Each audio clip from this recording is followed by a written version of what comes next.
جب سے عمران حکومت اقتدار میں آئی ہے میں اس گمان میں مبتلا رہا ہوں کہ سرکاری ترجمانوں اور میڈیا مینیجروں کی فوج ظفر موج فقط ٹی وی سکرینوں پر کڑی نگاہ رکھتی ہے۔ جو وقت بچتا ہے اسے سوشل میڈیا پر حکومتی بیانیے کو شد و مت سے فروغ دینے پر صرف کر دیا جاتا ہے۔ اخبارات میں نمایاں ہوئی خبروں یا کالموں کو یوں نظر انداز کر دیا جاتا ہے۔ رب کا سست شکر، بدھ کی صبح اٹھ کر اپنے بستر پر دھرے اخبارات کے پلندے پر نگاہ ڈالی تو اخبارات کے حوالے سے حکومتی بے اتنائی والی بدگمانی ختم ہو گئی۔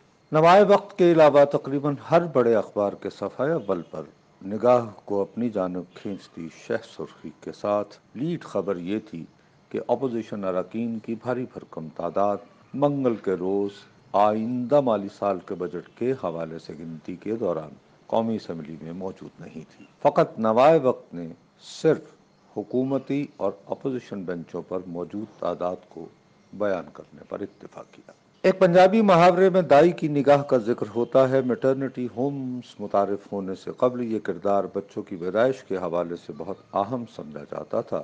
مجھ کو آپ اخبارات کی دائی پکار سکتے ہیں۔ 1975 سے پرنٹ صحافت کے تقریباً ہر مشقت طلب مرحلے سے گزر کر بالآخر نام نہاد سٹار رپورٹر ہوا تھا۔ جبلی طور پر یہ جانتا ہوں کہ تقریباً یکساں زبان میں تیار ہوئی سرخیوں کو اخبارات کے صفحہ اول پر کیسے چھپوایا جاتا ہے، اس عمل کی تفصیلات میں جانے کا موقع نہیں۔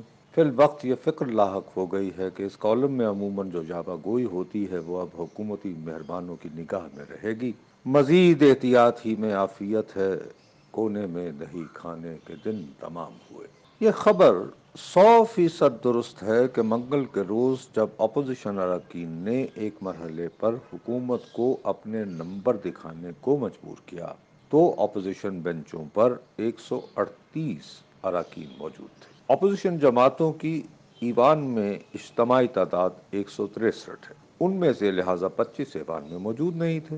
غیر حاضر اراکین کی اکثریت کا تعلق نواز شریف کے نام سے منسوب مسلم لیگ سے تھا، حتیٰ کہ اس کے صدر شہباز شریف صاحب جو قومی اسمبلی میں اپوزیشن کی سب سے بڑی جماعت کے سربراہ ہونے کی وجہ سے قائد حزب اختلاف بھی ہیں، وہاں موجود نہیں تھے۔ سابق وزیر اعظم شاہد خاقان عباسی کی غیر حاضری بھی پریس گیلری میں بیٹھے صحافیوں کی توجہ کا مرکز رہی۔ ان دونوں کی غیر حاضری مگر ہرگز یہ اندیا نہیں دیتی کہ وہ اپنی جماعت سے دوری اختیار کرنے کی سوچ رہے ہیں۔ حقیقت فقط اتنی ہے کہ شہباز صاحب اور شاہد خاقان عباسی موجودہ اسمبلی سے امید کھو چکے ہیں۔ وہ ان ہاؤس تبدیلی کے خواب نہیں دیکھ رہے۔ قومی اسمبلی کے اسپیکر اور ڈپٹی اسپیکر کے رویے نے انہیں مزید دل برداشتہ بنا رکھا ہے۔ عمران حکومت کے لیے ان کی مایوسی ہر حوالے سے اطمینان کا باعث ہونا چاہیے۔ عمران حکومت کی ٹانگ اونچی دکھانے کے لیے مگر جو شہ سرخی تراشی گئی ہے وہ چند تفصیلات سے قارئین کو غافل بنا دیتی ہے۔ ہر پارلیمانی رپورٹر کا بنیادی فرض تھا کہ وہ انہیں بیان کرے۔ قومی اسمبلی میں گنتی کی ضرورت اصولی طور پر بجٹ کے اعداد و شمار کے حوالے سے نہیں ہوئی تھی۔ فینانس بل کے ساتھ ہی وزیر خزانہ ان قوانین میں کلیدی تبدیلیاں بھی منظور کروانا چاہتے تھے جو فیڈرل بیورو آف ریونیو یعنی FBR کے افسروں کو محصولات جمع کرنے کا اختیار دیتے ہیں۔ انہیں منظوری کے لیے پیش کرنے سے قبل ایوان سے منظوری لینا لازمی تھی۔ مطلوبہ منظوری کے لیے جب شوکت طرین صاحب نے تحریک پیش کی تو صدارتی کرسی پر براجمان ڈپٹی اسپیکر نے اسے ہاں یا نہ کی صدا سننے کے لیے اراکین کے روبرو رکھا۔ حکومتی بنچوں پر اس وقت اکثریت یقیناً موجود نہیں تھی۔ اپوزیشن اراکین نے پھیپھڑوں کے پورے زور سے نہ پکارا۔ قاسم سوری صاحب کے کان مگر اپوزیشن بنچوں سے آئی بلند ترین نہ کو بھی سننے کے قابل نہیں ہیں۔ انہوں نے ہاں کے حق میں فیصلہ سنا دیا۔ اپوزیشن تلملا اٹھی اور گنتی کا مطالبہ کر دیا۔ فوری گنتی کا حکم صادر کرنے کے بجائے قاسم سوری نے حکومت کو اپنے بندے پورے کرنے کے لیے ضرورت سے زیادہ وقت فراہم کیا۔ وزراء کی بے چینی اس وقت دیدنی تھی۔ ان میں سے متحرک ترین تصور ہوتے افراد بارہا ایوان سے باہر جا کر غائب اراکین کو ڈھونڈ کر ایوان میں تقریباً دھکیلتے رہے۔ گنتی کے خوف سے وزیر اعظم عمران خان صاحب کو بھی اپنا چیمبر چھوڑ کر ایوان میں آنا پڑا۔ اسپیکر اسد قیصر کو بھی اپنے دفتر میں بیٹھے یہ خوف لاحق ہوا کہ شاید حکومتی بندے پورے نہیں ہو پائیں گے۔ گھبراہٹ میں اپنی نشست سنبھالنے آ گئے تاکہ قاسم سوری ایوان میں اپنی نشست پر واپس لوٹ کر شمار ہو سکے۔ گھبراہٹ کو عیاں کرتی اس تگ و دو کے باوجود بالآخر حکومت نے 172 اراکین کی حمایت ثابت کی۔ یاد رہے کہ یہ تعداد 342 کے ایوان میں اکثریت دکھانے کے لیے کم از کم تصور ہوتی ہے۔ فرض کیا عمران خان صاحب اور قاسم سوری اپنی نشستوں پر موجود نہ بھی ہوتے تب بھی حکومت جیت جاتی۔ اس کے حامیوں کی تعداد مگر اس صورت میں 170 نظر آتی، جو یہ تاثر دیتی کہ عمران حکومت 342 کے ایوان میں سادہ اکثریت کھو بیٹھی ہے۔ جس پہلو کی جانب آپ کی توجہ مبذول کرنا چاہ رہا ہوں وہ کئی لوگوں کو فروئی محسوس ہوگا۔ پارلیمان میں گنتی مگر اہم ترین ہوا کرتی ہے، اس کا اثر بھانپنے کے لیے پارلیمانی تجربے کی اشد ضرورت ہے۔ ہمارے ہاں ان دنوں جو پارلیمان نظر آتی ہے اگرچہ ایسی ہی شوشہ ہے جو ٹرکوں کے ڈرائیور اپنے زیر استعمال ٹرک کے لیے دکھانے کے عادی ہیں۔ پارلیمان کا بنیادی فریضہ یہ ہے کہ اس میں بیٹھے افراد میرے اور آپ جیسے عام شہری کو واضح انداز میں سمجھائیں کہ فلاں قانون کیوں منظور ہوا ہے۔ حکومت اس کا دفاع کرے تو اپوزیشن کو اس کے مضمرات اجاگر کرنا ضروری ہوتا ہے۔ شوکت ترین صاحب نے فینانس بل کی آڑ میں ٹیکس جمع کرنے والے افسروں کے لیے جو اختیارات منظور کروائے ہیں وہ چند ہی ماہ بعد ایف بی آر کو بھی نیب جیسا جلالی ادارہ بنا دیں گے۔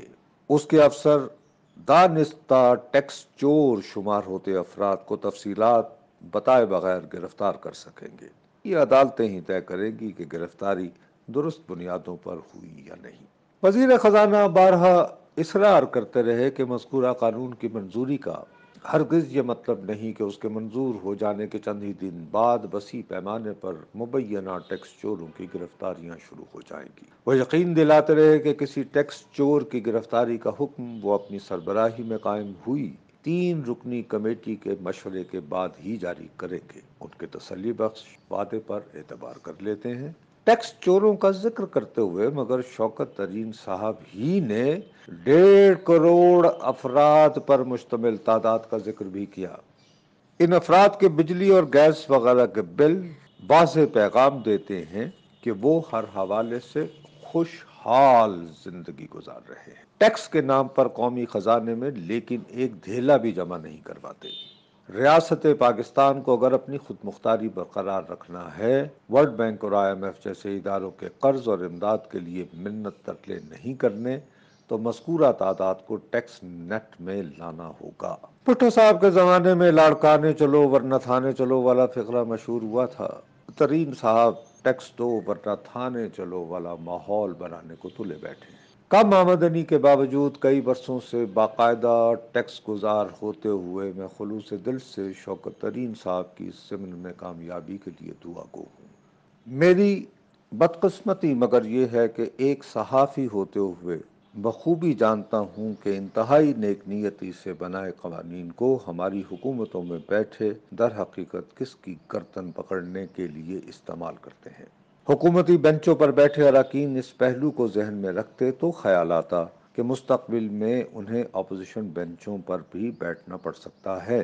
وہ عجلت میں جو قانون منظور کر رہے ہیں اس کا اصل جلوہ انہیں ان دنوں ہی دکھائی دے گا۔ انتہائی تکلیف دہ حقیقت یہ بھی ہے کہ اسپیکر اسد قیصر نے شوکت ترین کو زیادہ سے زیادہ ٹیکس جمع کرنے کے نام پر بنائے نئے قوانین کی جزیات پڑھنے کو مجبور نہیں کیا۔ ان کی پیش کردہ ترامیم کو پڑھا ہوا تصور کیا جائے ٹھہراتے ہوئے ان کی منظوری کے لیے انگوٹھے لگوا لیے گئے ہیں۔